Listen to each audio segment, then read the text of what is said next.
Mr. President, we exercise our right of reply to one more attempt by the leader of Pakistan to tarnish the image of this august forum by bringing in matters internal to my country and going so far as to spew falsehoods on the world stage. While such statements deserve our collective contempt and sympathy for the mindset of the person who utters falsehood repeatedly, I am taking the floor to set the record straight. Regrettably, this is not the first time the leader of Pakistan has misused platforms provided by the UN to propagate false and malicious propaganda against my country, and seeking in vain to divert the world's attention from the sad state of his country, where terrorists enjoy free pass while the lives of ordinary people, especially those belonging to the minority communities, are turned upside down. Mr. President, member states are aware that Pakistan has an established history and policy of harboring, aiding, and actively supporting terrorists. This is a country which has been globally recognized as one openly supporting, training, financing, and arming terrorists as a matter of state policy.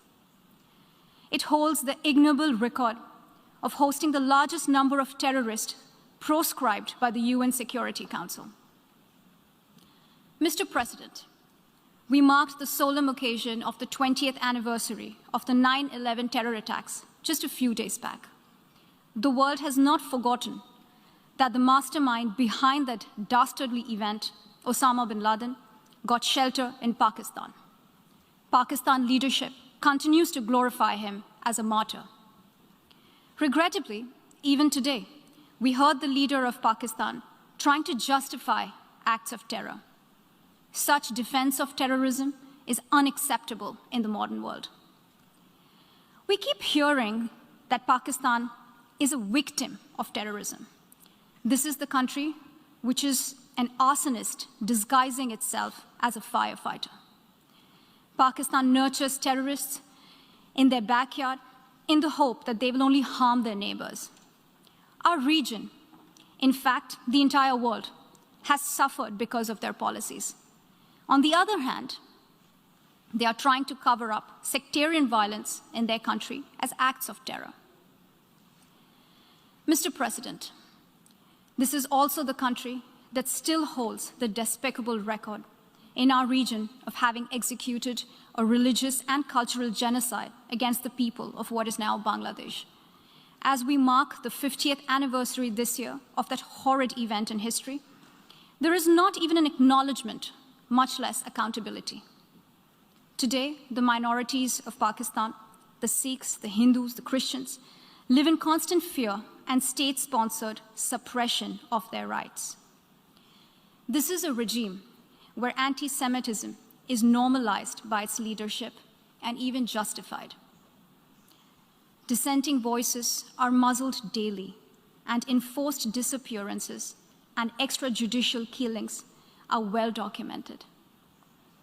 Mr. President, unlike Pakistan, India is a pluralistic democracy with a substantial population of minorities who have gone on to hold highest offices in the country, including as President, Prime Minister, Chief Justices, and Chiefs of Army Staff.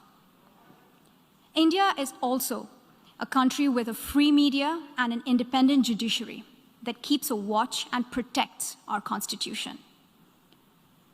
Pluralism is a concept which is very difficult to understand for Pakistan, which constitutionally prohibits its minorities from aspiring for high offices of the state. The least they could do is introspect before exposing themselves to ridicule on the world stage. Finally, Mr. President, let me reiterate here that the entire Union territories of Jammu and Kashmir and Ladakh were, are, and will always be an integral and inalienable part of India. This includes the areas that are under the illegal occupation of Pakistan. We call upon Pakistan to immediately vacate all areas under its illegal occupation. Mr. President, allow me to be categorical about India's position. We desire normal relations with all our neighbors, including Pakistan. However, it is for Pakistan to work sincerely towards creating a conducive atmosphere, including by taking credible, verifiable, and irreversible actions to not allow any territory under its control to be used for cross-border terrorism against India in any manner. I thank you, Mr. President.